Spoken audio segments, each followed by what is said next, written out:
Dos apuntes, casi a manera de comentario, si ustedes quieren, editorial, pero más que nada dos señalamientos del fin de semana. El tuit del ministro Daniel Goyan, ex ministro Daniel Goyan, ahora candidato, sí, candidato porque es precandidato en la formalidad, pero no compite contra nadie, Javi, ¿no? Claro, claro. Exactamente. Va segundo en la lista. Bueno, la gran campaña de vacunación en Argentina y la cultura de un pueblo responsable y solidario que aceptó vacunarse a niveles muy superiores a gran parte del mundo hizo que hoy el país haya alcanzado los niveles de cobertura de Estados Unidos. Datos y realidad matan relato. Esta frase, esperen chicos, esta frase es usada por los críticos del gobierno porque el relato, datos matan, el relato es kirchnerista, Goyan, es otro psiquiatra a la derecha. O sea, se apropian de los términos de la crítica que reciben. Quien construye un relato generalmente imaginario, faccioso, es el gobierno, son ustedes. Pero datos que matan el relato. Veamos qué datos matan el relato. Porque esto como si fuera poco, vamos a los datos. Vamos a los datos. Acá, miren ustedes. Acá, el dato que elige Goyan para hablar que Argentina es potencia, Estados Unidos in your face, en tu cara, Biden. Hemos logrado lo mismo, mirá cómo se unieron las curvas. Y usted dirá, che, qué bien, ¿eh? ¿Y qué critican estos periodistas? Bueno, ¿sabe qué es esto? Primera dosis. El esquema completo de vacunación, que en primera dosis, tarde la Argentina, llegó efectivamente, ¿no? A la primera dosis. Vacunación en el mundo no es la primera dosis que te alcanzaba, que era superior. Vacunación en el mundo, esquema completo, son las dos dosis. ¿Y cómo está Argentina en las dos dosis y cómo está Estados Unidos? Bueno, diametral. Estados Unidos está logrando casi, ahí Claudio, ayúdame con esto, está llegando casi al 50% con dos dosis. Mientras que la Argentina, vamos a la placa de cuánto ha vacunado la Argentina ahora. Porque hay muy poca diferencia entre 1 y 2. Claro, no hay brecha, como en los países europeos. Es más, bueno, por ejemplo, Reino Unido tenía en una gran eficacia de vacunación 70% o más de primera dosis con un muy superior al 50% de segunda dosis. Pero vamos en la Argentina. En la Argentina tenemos 26.085.048 primeras dosis aplicadas y solo 8.581.083, que ahora se están apurando. Pero, ¿cuántas personas vacunadas en la Argentina realmente frente a la variante Delta, que está generando en los Estados Unidos 100.000 casos, que en Europa está generando tanta preocupación? ¿Cuántos vacunados tenemos con esquema completo? 18%. 18%. ¿Cuánto tiene Estados Unidos? 50%. Goyan, con todo respeto, doctor Goyan, no nos tome el pelo, no le tome el pelo a su gente. ¿Qué es eso? Bla, bla, bla, bla. Qué imaginativo, chicos, yo los dejo a ustedes, yo no hablo. Muy bien, claro. Goyan, cada vez que hable, doctor, porque además es el doctor Goyan, además fue el ministro de Salud de la provincia de Buenos Aires. ¿Quiere defender a la Argentina? Fantástico. Defender el proyecto de la Sputnik, bárbaro. Defender a Putin, maravilloso. Ahora, si esto es un insulto a la inteligencia, es una subestimación de la inteligencia del votante propio, creo. Porque el votante crítico sabe que le está tomando el pelo. Goyan, le está tomando el pelo. Ahora, lo preocupante es que está tomándole el pelo al votante propio. No le puede decir que ha vacunado igual que los Estados Unidos. Falso, de toda falsedad. Pero bueno, ¿será que la campaña los pone mimosos, los pone enfáticos? otro bla bla, hablando de... Qué lindo, este es el símbolo de la zaraza. A partir de ahora, este será el símbolo de la zaraza. ¿Quiere más zaraza? Ahí está. Muy bien, chicos. Presentame al otro zaraza del fin de semana. Mirá, con ustedes, Tincho, Martincito querido. Ahí va. Tincho Guzmán. Una maravilla. Le dijeron, salí a explicar la inflación. Salí a explicar la inflación porque estamos en esta semana redondeando el 29% de inflación que habías pronosticado para todo un año. Y estamos en agosto. Salvo que ahora Guzmán diga que el año se acaba en agosto y ya cerrame la 8. No, ¿saben qué ha dicho Guzmán? No, bueno, sí, no, lo que pasa que... ¿Sabe de quién es la culpa? De que sus pronósticos no hayan acertado, suya. Porque la inflación, y esto, yo me acuerdo siempre de la entrevista que le dio nuestro compañero Carlos, a nuestro colega Carlos Pañi, ¿no? Y le dije, es al día siguiente, zaraza, zaraza, zaraza, ¿por qué? Primero, porque el 29% de inflación no se va a cumplir. Segundo, porque dijo que la inflación era un problema colectivo de responsabilidad de todos. Claro, el Estado que emite los billetes, nada. El Estado que ahora habilita un gasto que no tiene cómo financiar, salvo la emisión espuria de 710 mil millones de pesos, ese no tiene la culpa. La culpa es del kiosquero, del carnicero, del panadero, de los empresarios. ¿Cómo lo dijo Guzmán? ¿Lo tenemos? A ver. En buena parte de la comunicación se hizo resonar un mensaje de la inflación es un problema de las políticas económicas, como si fuera solamente un problema del Estado o de un gobierno o de los gobiernos. No, la inflación es un problema que no es una responsabilidad solamente del Estado, hay una responsabilidad colectiva. Ese ejercicio de coordinación del que estamos hablando es un ejercicio colectivo y poder resolverlo de una forma virtuosa requiere de responsabilidad colectiva. Basta de chamullo, pequeño, basta de chamullo, en serio. No nos tomes el pelo, te lo digo de corazón. ¿Ah? Si te tuviera al frente te diría lo mismo. Guzmán, no me charles más. Guzmán, no me charles más. Dice Melcoñán, no, pibe, pará de chamullar. Pará de chamullar. Porque tu chamullo tiene un costo en vida, tiene un costo en gente que se caga de hambre. Guzmán, en serio, ¿qué responsabilidad colectiva de la inflación? Virtuosa, ¿de qué estás hablando? Hacete cargo, Guzmán. Hacete cargo de la emisión monetaria, hacete cargo de un canje de la deuda que dejó a la Argentina sin crédito. Fuiste cachito campeón de Corrientes, le pusiste el pecho a los bonistas durante un año. Finalmente le terminaste pagando lo que los bonistas querían y tenemos riesgo país 1.600 puntos. Ahora Kicillof está haciendo lo mismo con la provincia de Buenos Aires. Y acuérdese, grave, esto para los muchachos que nos ven también del kirchnerismo, que les gusta sacar párrafos de este momento editorial, grábenlo muchachos, grábenlo. Se los voy a decir de nuevo. Kicillof está haciendo lo mismo que Guzmán. Mete el pechito para arreglar con los acreedores privados. El otro día nos dijo que ya había arreglado la deuda, había arreglado con uno de los acreedores y los otros le dijeron nein, no. ¿Qué va a hacer? Kicillof le va a terminar llenando la cara de billetes, como hizo con el Club de París, pagándole lo que los bonistas quieren, porque tiene que cerrar, no puede dejar a Buenos Aires en default, pero Buenos Aires, como la Argentina, se quedan los próximos gobiernos sin posibilidad de crédito. Esto ha hecho este muchacho.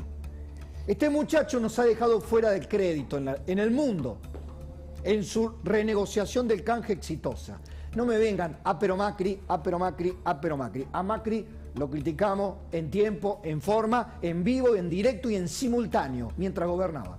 Hoy gobiernan ustedes. Este señor maneja la economía, no está a Duhovne. A Duhovne se lo dijimos cuando fuimos al Fondo Monetario Internacional. Están los audios. Ahora, a Guzmán se lo decimos ahora. Hacete cargo, pibe. Recorre la calle, pibe. Anda a ver qué está pasando con los precios de los alimentos. Basta de chamullo, basta de zaraza. Basta de estupideces que ni siquiera se los cree el propio gobierno. Poneme otra vez, y me voy a ir a sentar a la mesa con Silvia Los Penato. Ponelo otra vez porque el nivel, yo cuando lo escuché este audio dije, entre Goyán, que compara peras con manzanas, para decir que estamos igual que Estados Unidos, y este muchachito que dice que la inflación no es culpa de él ni del Estado, sino es una responsabilidad colectiva, es decir, Fuente Ovejuna, Guzmán, ¿leíste Fuente Ovejuna? No, no leíste Fuente Ovejuna, a lo mejor solo leíste economía. Bueno, Fuente Ovejuna, ¿quién fue el asesino? Fuente Ovejuna. ¿Quién era Fuente Ovejuna? Todos. Y si es todos, es nadie. Entonces, ¿sabes qué? Te estás lavando las manos como Poncio Pilatos. Dámelo de nuevo. En buena parte de la comunicación se hizo resonar un mensaje de la inflación es un problema de las políticas económicas, como si fuera solamente un problema del Estado o de un gobierno o de los gobiernos. No, la inflación es un problema que no es una responsabilidad solamente del Estado, hay una responsabilidad colectiva. Ese ejercicio de coordinación del que estamos hablando es un ejercicio colectivo y poder resolverlo de una forma virtuosa requiere de responsabilidad colectiva. Diputada, por favor. Yo le aclaro algo, diputada. A mí me gusta tener una... Aunque no parezca, porque digo, yo cargo contra el ministro porque la verdad siento que me toma de estúpido. Siento que me insulta la inteligencia, que le insulta la inteligencia al votante propio, al empresario, aunque los empresarios no les importe, los sindicalistas menos, nos está tomando el pelo este muchacho a todos. Entonces, cuando un tipo me insulta la inteligencia, digo, no, criatura, no, vaya, y encima le pagamos, sí, y encima los destinos de la economía están en manos de este mequetrefe. Yo digo, con todos sus pergaminos de Columbia University, Capo, al lado de Stiglitz. Bueno, acá es un versero zaracero que montó un presupuesto 2021 sin gasto COVID. La diputada lo sabe. Presentaron al Parlamento un proyecto de presupuesto que no contenía gasto COVID. O sea, como si la pandemia en el 2021 ya hubiera estado superada. Eso pensaba este cráneo de la finanza en el 2020. ¿Me equivoco, Javi? Pero además, Pablo, a ver, cuando habla de responsabilidad colectiva, un concepto curioso en la inflación, digo, responsabilidad de los trabajadores que no llegan a fin de mes, responsabilidad de los jubilados que no cubren la canasta básica. No, te lo explico. Es responsabilidad de los grandes conglomerados empresariales que remarcan y remarcan. Ese verso populista que no tiene ningún asidero técnico económico. Si dice esto no en una cátedra universitaria de Columbia, si dice esto en una escuela media de Estados Unidos, se le ríen y le empiezan a tirar pochoclo en la clase. Silvia. Bueno, no puedo más que coincidir sobre todo esto, ¿no? De la responsabilidad colectiva. Digo, desde que inició este gobierno, la primera deuda que incumplieron fue esa promesa por la cual yo sé que muchos jubilados votaron a este gobierno, ¿no? Aumentarles el 20% la jubilación.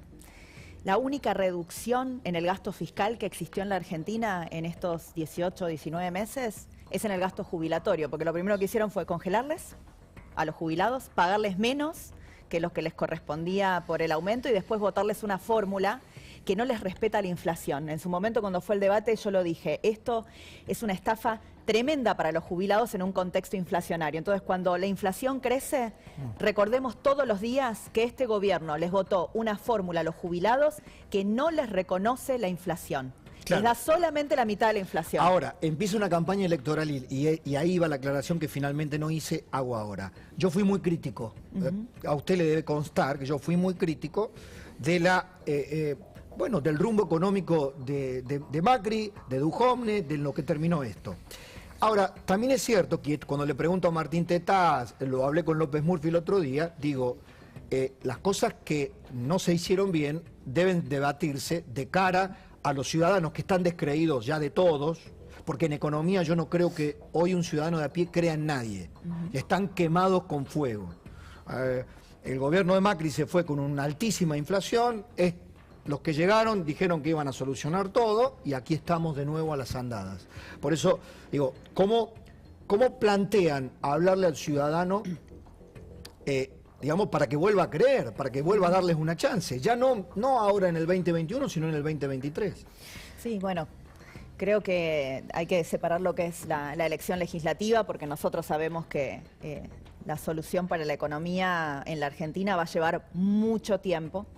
Pero nosotros sabemos que el principal problema que tiene la Argentina es el déficit fiscal, ¿no? Sabemos que la deuda es hija del déficit fiscal y que la inflación es hija del gasto. El déficit fiscal es hijo del gasto, claramente. Entonces ahí tenemos una raíz de los problemas que hay que atacar, hay que atacarlos sistemáticamente y entre otras cosas hay que atacarlos sin mentir. Vamos, sin mentir y sin patear los problemas para adelante. Todos sabemos que después de la elección va a haber un ajuste en la economía de todo esto que se está conteniendo. La economía, que hoy tiene niveles de inflación altísimos, tiene un nivel de inflación contenida tremendo. Sí, señor. Eso básicamente, se llama inflación reprimida. Exactamente. Esta inflación reprimida, ¿cuándo la van a liberar? Después de que la gente vote, ¿no? Después de que la gente vote, porque ese ajuste en algún momento va a tener que hacerse, esa adecuación. Sabemos que tenemos 4 o 5 tipos de cambio diferentes, ¿no? Un tipo de cambio oficial que no compra nadie, un dólar al que no accede nadie, cada vez acceden menos inclusive los importadores que necesitan para producir, porque hay trabas de todo tipo, pero no acceden los ciudadanos.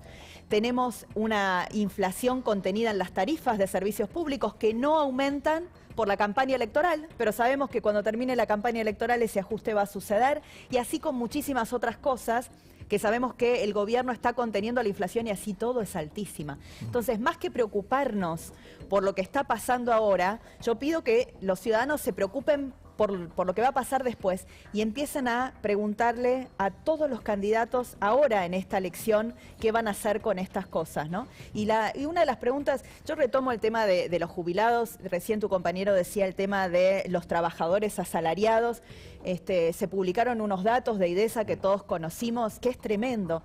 Hoy la mitad de los trabajadores formales de la Argentina tienen un salario que es inferior a la canasta básica, sí, señor. Y por ende están debajo de la línea de pobreza.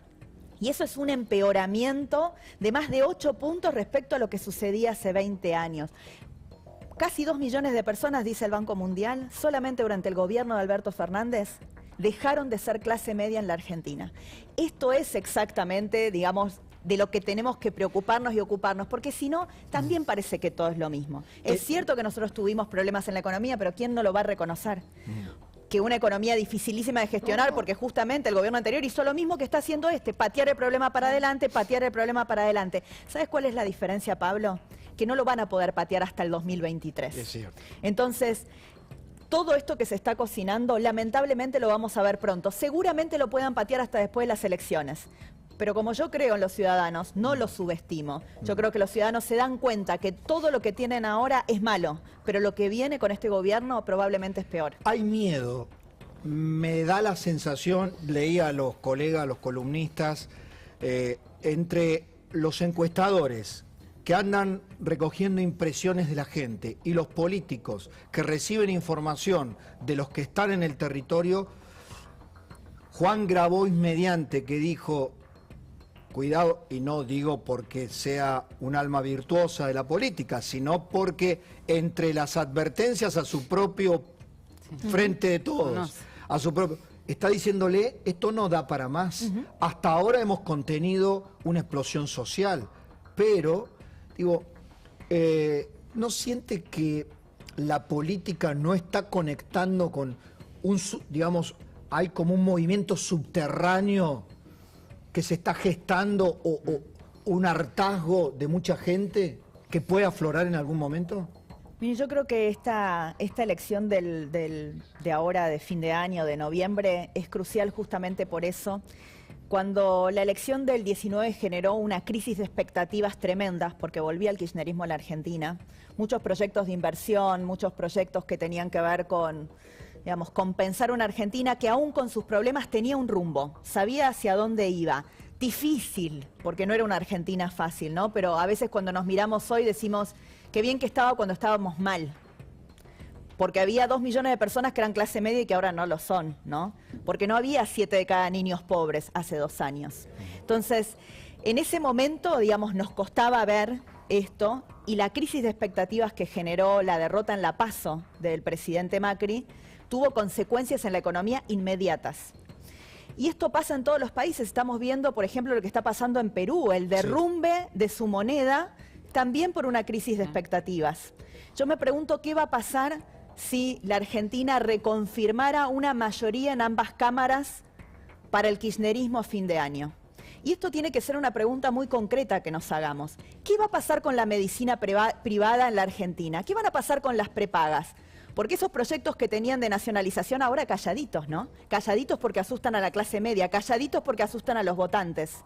Pero ¿qué va a pasar con todas esas empresas, con esos trabajadores y con las familias que hace años hacen un esfuerzo por tener medicina privada post-elección? Cuando vuelvan a hablar del plan que tienen realmente. ¿Qué va a pasar con los que producen y exportan en la Argentina cuando vuelva el tema de la nacionalización de la hidrovía? ¿No? Porque ahora que dijeron, lo intervenimos por 1 año, pero dejamos a la empresa que está. ¿Sí? Pasan las elecciones y van a avanzar con la nacionalización. ¿Alguien va a producir pensando que va a ser este Estado ineficiente el que va a cuidar de ese dragado para que los miles de millones de esfuerzo de los argentinos que producen en este país salgan camino a la exportación? ¿O va a decir, no me voy a arriesgar si esto lo tiene que cuidar un Estado ineficiente? Buenas preguntas. Tengo que ir a una tanda. Quería que cuando los Penato arranca, no la para nadie, ¿eh? Ha sido una de la verdad, los discursos en el Congreso. Una gran oradora. Han merecido. Sí, hay mucha gente que es buena oradora. Hay que tener también contenido para hacerlo, ¿no? No, lo que está planteando Silvia se tiene que convertir en el objeto del debate en la campaña electoral, pero una campaña fuerte, seria sobre esos temas, ¿no? Una vez que unos y otros superen las rencillas entre pares, se tiene que debatir las cuestiones de fondo. Hablemos de lo que ellos quieren que se callen sus candidatos, ¿no? Cada cosa que le dicen a los candidatos en esa recomendación, no hables de esto, no hables de lo otro, bueno, los ciudadanos tenemos que preguntar exactamente por esto y lo otro. Y los periodistas ni que hablar, por supuesto. Pausa, ya venimos con Silvia Los Penato, ya venimos con Oscar Cingolani, con Claudio Weisburg y con los chicos, dale.